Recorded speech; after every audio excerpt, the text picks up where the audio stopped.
The announcement shook the global defense community. For the first time in history, Royal Air Force pilots from the United Kingdom will be trained by Indian Air Force instructors known among their peers as the top guns of Asia.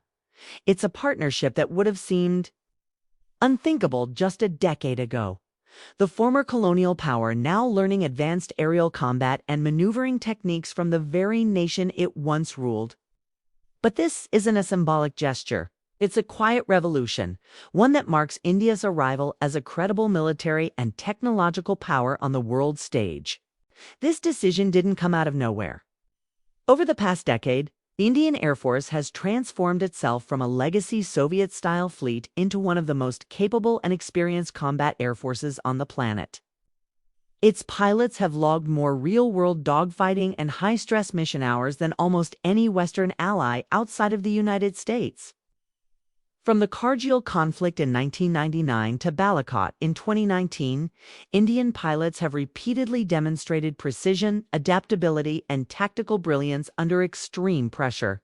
And that's exactly the kind of combat mindset the RAF wants its next generation of pilots to absorb. At first glance, this might look like just another military cooperation agreement, but it's not. It's a signal, a geopolitical statement from London and New Delhi that the defense relationships of the past century are being rewritten. The UK, once a leading air power, now sees India not just as a partner, but as an equal, a country capable of contributing to the world's most elite aviation programs. According to official sources, this training partnership will take place at RAF Valley, the home of the British Fast Jet Training School, where future fighter pilots learn to fly the Hawk T to a jet.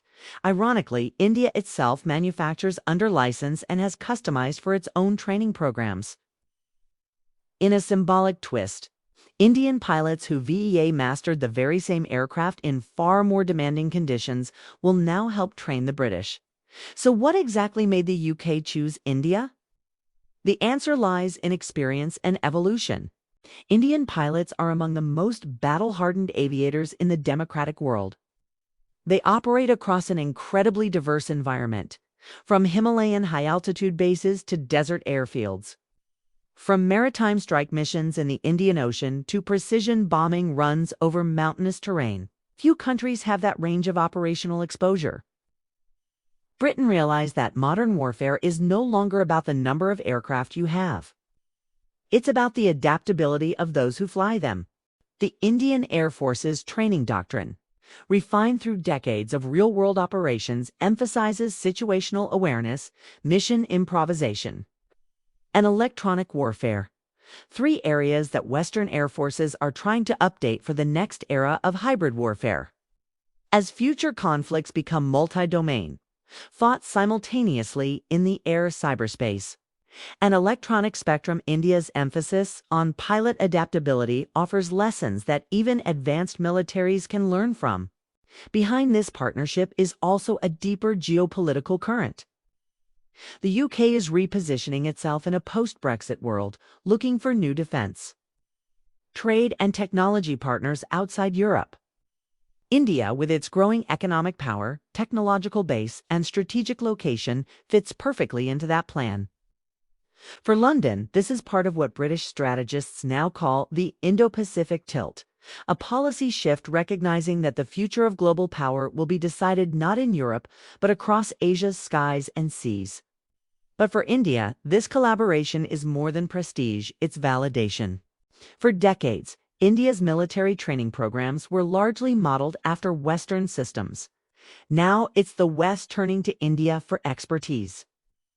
This mutual exchange marks a rare moment of parity, not as former colony and empire, but as equals navigating a multipolar world. Military analysts see this move as part of a broader pattern, the rise of what they call interoperability partnerships. These are not traditional alliances like NATO, but flexible, purpose-driven arrangements between democracies that share overlapping interests. The Indo-UK training deal fits that pattern perfectly, strengthens trust, improves joint readiness, and sets the stage for deeper defense manufacturing and technology exchange. One major driver behind this collaboration is the success of India's defense indigenization strategy, Make in India. The country has invested billions into developing its own training aircraft, flight simulators, and pilot evaluation systems. Indian aerospace engineers have upgraded legacy British Hawks with indigenous avionics and targeting systems, making them more combat relevant. In a sense, India took British designs, improved them, and made them export-worthy again.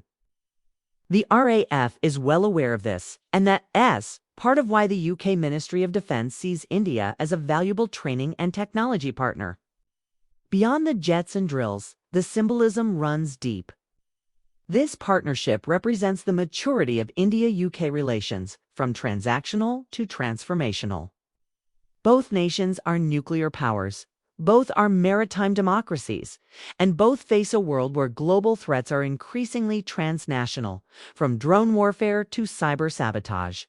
Collaborating on training is just the first step toward a larger ecosystem of cooperation, shared aircraft development, joint war games, and maybe even defense exports.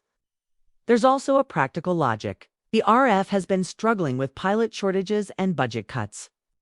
Training abroad helps distribute costs, while exposing pilots to new environments. India offers vast training ranges, consistent weather, and experienced instructors who can simulate real combat conditions.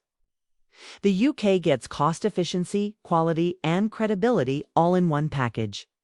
Meanwhile, India benefits from something equally valuable: access to cutting-edge British simulation technologies and training protocols. This symbiosis strengthens both sides. One brings raw operational experience, the other brings refined technical precision. It's a textbook example of complementary strengths. And yet, beneath the surface, this collaboration hints at something larger: the shifting balance of soft power. For decades, Western nations projected influence through training programs for foreign pilots, engineers, and officers. Now, India is stepping into that same role. Becoming a trainer nation, not just for its neighborhood, but for established powers. This is how influence spreads in the 21st century, not through bases or coercion, but through knowledge, trust, and shared expertise. If you look closely, this deal aligns with a series of other developments in the Indo-Pacific.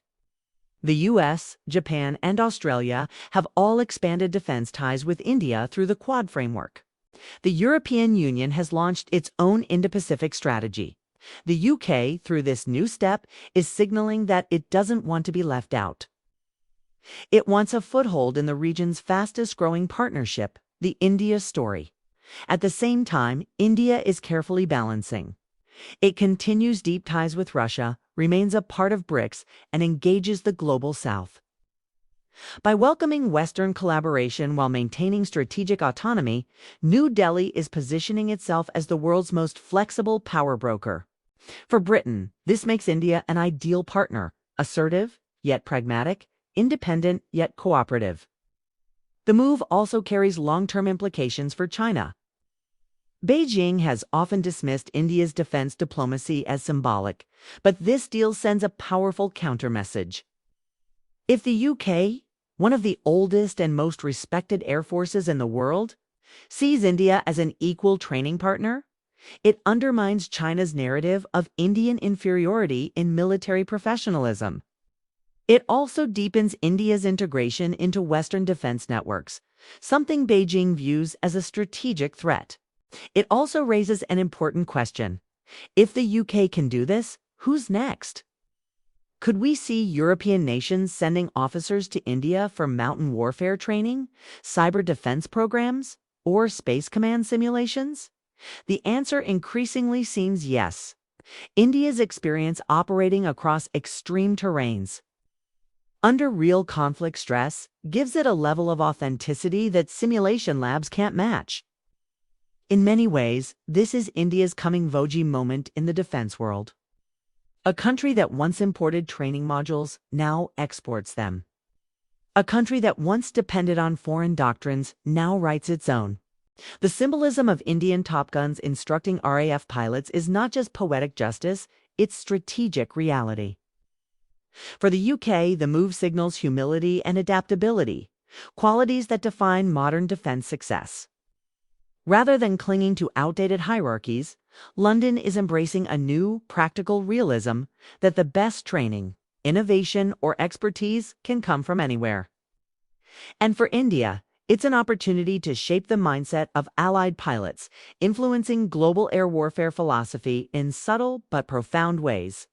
As the deal takes shape, the skies over Wales will echo with a new accent, one that carries decades of experience from the Himalayas, the Thar Desert, and the Indian Ocean. Young British pilots will learn maneuvers designed for the world's most complex combat environments. From instructors who faced everything from high-G dogfights to real combat missions. It's a partnership that bridges not just geography, but history, transforming old colonial hierarchies into shared leadership. In the long arc of world affairs, it may be remembered not as a training program, but as a moment when global defense finally became multipolar, when the world started learning from India. Because sometimes power doesn't shift through wars or treaties. It shifts quietly, in classrooms, in flight simulators, and in the cockpit at 30,000 feet, where the student learns from the master. And the master just happens to be from India.